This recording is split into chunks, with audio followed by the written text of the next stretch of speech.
wiilka kuu saaray inagama foga waana wiil dhaqtara oo inala jooga oo loo yeeray maxamed iyo Nasriin wala soo istaaji maxamed ma garanay gabadha laakiin gabadhan waa Nasriin gabadhani waa Nasriin deeto waxa dhacday inay tiraahdo in ilmayso in badan ilmayso maxamed uu dul qaadan waayo ilmadan wuxuu waxa ku faraxsantahay aragtida ku aragtay waayo wiilkii kaliya u saaray baa tahayo aragtida ay aragtay ku faraxsantahay say ka dhalacsana niyada muu soo gasho marna muu soo dhigan meesha qofkan waa Nasriin si walba ahaataba Nasriin waxa ku tiri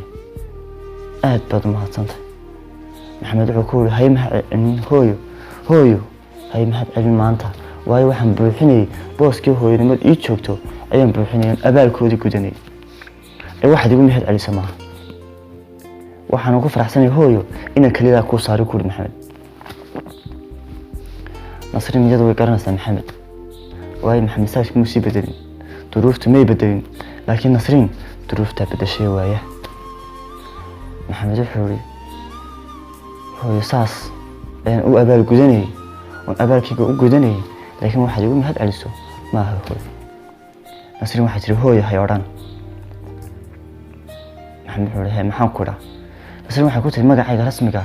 iigu yeedh maanta kaasan kaga farxad badan aan iigu yeedhay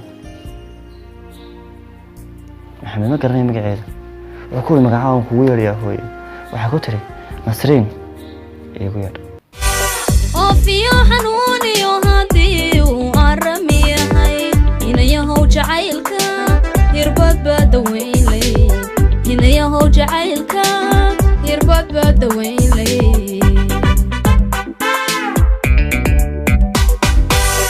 oofiyo xanuuniyo hadii uu aramiyahay inayahow jacaylka hirbad badaweynlay inayahow jacaylka hirbad badaweynlay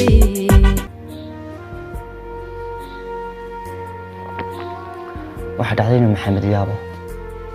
magaca uu ku quflay magacani oo magaca qalbiga ku qoray buu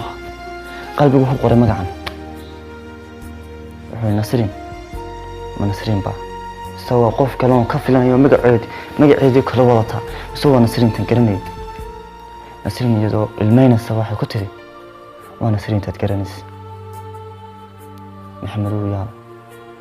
duruufta iyo waayaha iyo diihaalka iyo dhibta ka muuqata Nasriin uu dul qaadan way wuxuu ku yiri Nasriin